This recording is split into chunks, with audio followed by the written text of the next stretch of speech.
Hello friends, ମୁଁ ସୌମ୍ୟ ଜେନା ଆପଣଙ୍କୁ ମୋ ଚ୍ୟାନେଲ୍ ଷ୍ଟଡି କରକୁ ବହୁତ ବହୁତ ସ୍ୱାଗତ କରୁଛି। ତ ଆଜି ଆମେ ଡିସ୍କସ୍ କରିବା କୋଭିଡ୍-19 ଇନ୍ ପାକିସ୍ତାନ। ତ ପାକିସ୍ତାନରେ କରୋନା ଭାଇରସ୍ ଦେଖାଦେଇଛି। ଏଇଟା ତ ନର୍ମାଲ ଜିନିଷ, ପାକିସ୍ତାନରେ କରୋନା ଭାଇରସ୍ ଦେଖାଯାଉଛି, କିନ୍ତୁ ଏ ଯେଉଁ ଭାଇରସ୍ଟା ଅଛି ଏଇଟା ଭାରତୀୟ ଭର୍ସନ୍। ଏଇଟା ତ ଭାରତୀୟ ଭର୍ସନ୍ କ'ଣ ସେ ବିଷୟରେ ଆମେ ଡିସ୍କସ୍ କରିବା ଟିକେ।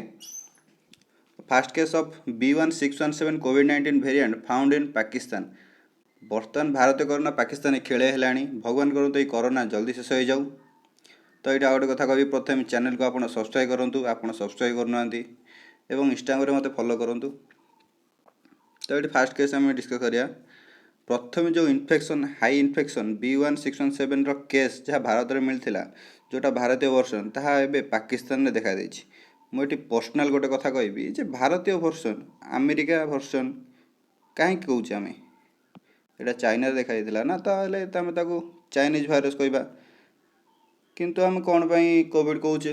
କିନ୍ତୁ ସେତେବେଳେ WHO କିଛି କହିବେନି, ହେଲେ ବି WHO ୟାର ନାମକରଣ କରିନି, ତେଣୁ ପାକିସ୍ତାନରେ ସବୁ ବ୍ୟାନ୍ ହେଇଛି। ଆପଣମାନେ ଶୁଣନ୍ତୁ ଯେ ଭାରତ ବର୍ତ୍ତମାନ ପାକିସ୍ତାନ ଯାଇପାରିବ ନାହିଁ, ଫ୍ଲାଇଟ୍ ବ୍ୟାନ୍ ହେଇଛି। କିନ୍ତୁ ଏତେ କଟକଣା ପରେ ବି ଏହି ରୋଗ କିପରି ଆସିଲା, କେମିତି ହେଲା, କାହାକୁ ଜଣା ନାହିଁ। ଏହା ସବୁଠୁ ବଡ଼ କଥା, ସବୁଠୁ ବଡ଼ ଟେନସନ୍ର ଜିନିଷ ଏଇଟା ଗୋଟେ। ତ national institute of health NIH ଫ୍ରାଇଡେରେ ଜିନୋମିକ୍ ସିକ୍ୱେନ୍ସିଂର ରେଜଲ୍ଟ ସେୟାର କରିଛନ୍ତି ଯେ ପ୍ରଥମ କେସ୍ ମିଳିପାରିଛି, ଏବଂ 7 କେସ୍ ସାଉଥ୍ ଆଫ୍ରିକାନ୍ ଭେରିଆଣ୍ଟର ମିଳିଛି, ଏବଂ ଗୋଟେ B1617 ଭାରତୀୟ ଭେରିଆଣ୍ଟ ମିଳିଛି। ବର୍ତ୍ତମାନ କୁହାଗଲା ଯେ ଏହା ଯେଉଁ କଣ୍ଟାକ୍ଟ ଦ୍ୱାରା ହେଇଛି, ଯେଉଁ ଭାଇରସ୍ଟା ହେଇଛି ତାର କଣ୍ଟାକ୍ଟ ଦ୍ୱାରା ହେଇଛି। ଏହା ତ ଭାରତ ଆପଣଙ୍କୁ ଜାଣିଥିବ, ଏହା ଆମ ଭାରତ ତ ସବୁକୁ ଆମେ କଣ୍ଟାକ୍ଟ ରଖିବାକୁ ପଡ଼ିବ। ପାକିସ୍ତାନ ହେଲ୍ଥ ଷ୍ଟ୍ରକ୍ଚର ପୁରାପୁରି ଖରାପ ହେବାରେ ଲାଗିଛି।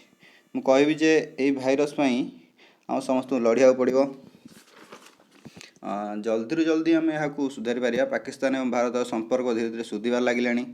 ଆମେ ଭାରତର ବହୁତ ସାହାଯ୍ୟ କଲେ, ତାକୁ ଭ୍ୟାକ୍ସିନ୍ ଦେଲେ, ମେଡ଼ିସିନ୍ ଦେଲେ। ପାକିସ୍ତାନ ତୁମକୁ ଧନ୍ୟବାଦ ବି କହିଛେ ବଦଳରେ। କିନ୍ତୁ ଆମେ ଯେତେ ସାହାଯ୍ୟ କଲେ ବି ପାକିସ୍ତାନ ସବୁବେଳେ ଗଡ଼ବଡ଼ କରିବା, ଆପଣ ଜାଣିଛନ୍ତି, ଭରସା କରିପାରିବେନି ତା ଉପରେ, କାରଣ ସେଠାକାର ସରକାର ଅଲଗା ଏବଂ ତାଙ୍କ ମିଲିଟାରୀ ଅଲଗା ଏବଂ ସରକାର ମଧ୍ୟ ଅଲଗା। ତ ପ୍ରଥମେ ମୁଁ ଆପଣଙ୍କୁ ପଚାରିବି ଯେ ଆପଣଙ୍କ ମାନେ ଯିଏ ବି ମୋ ଭିଡ଼ିଓ ଦେଖୁଛନ୍ତି, ତ ଆପଣ ଭ୍ୟାକ୍ସିନ୍ ଲଗାଇଛନ୍ତି କି ନାହିଁ? ଫାର୍ଷ୍ଟ ଭ୍ୟାକ୍ସିନ୍ ଲଗାନ୍ତୁ। ଏବେ ତ ଆଭେଲେବୁଲ୍ ନଥିବ, ବଟ୍ ଟ୍ରାଏ କରନ୍ତୁ ସଟ୍ ନେବା ପାଇଁ। କମେଣ୍ଟ କରନ୍ତୁ ଲଗାଇଛନ୍ତି କି ନାହିଁ। ତ ଯେଉଁ ଟ୍ରାଭେଲର୍ ପାକିସ୍ତାନ ଯାଇଥିଲେ ତାଙ୍କ ଦ୍ୱାରା ହିଁ ଏଇ ଯେଉଁ ଭାଇରସ୍ଟା ହେଇଛି। ଏପ୍ରିଲରେ ପାକିସ୍ତାନ ଏୟାରଲାଇନ୍ ଏବଂ ବାୟୋଲ୍ୟାଣ୍ଡ ସବୁ ସ୍ଥାନରେ ବ୍ୟାନ୍ ଲଗାଇଦେଲାଣି, ପାକିସ୍ତାନକୁ ଏଣ୍ଟ୍ରି ନାହିଁ। ଏବଂ ଥାଇଲାଣ୍ଡ ମଧ୍ୟ କହିଛି ଯେ ଭାରତୀୟ ଭର୍ସନ୍ ଥାଇଲାଣ୍ଡକୁ ମଧ୍ୟ ଆସିଛି। ଜଣେ ଥାଇଲାଣ୍ଡ ମହିଳା, ତା 4 ବର୍ଷର ପୁଅକୁ କରୋନା ହୋଇଛି ଏବଂ ସେ ମଧ୍ୟ ପାକିସ୍ତାନ ଆସିଥିଲା। ତା'ର କ୍ୱାରେଣ୍ଟାଇନ୍ ରଖାଯାଇଛି। ମୁଁ ଗୋଟେ କଥା କହିବି, ଚାଇନାକୁ କିଛି କୁହାଯିବନି, କିନ୍ତୁ WHO କହୁଛି ଯେ ଭାରତୀୟ ଭର୍ସନ୍ B1617 ସବୁଆଡ଼େ ବହୁତ ସ୍ପିଡ଼ରେ ସ୍ପ୍ରେଡ଼୍ ହେଉଛି।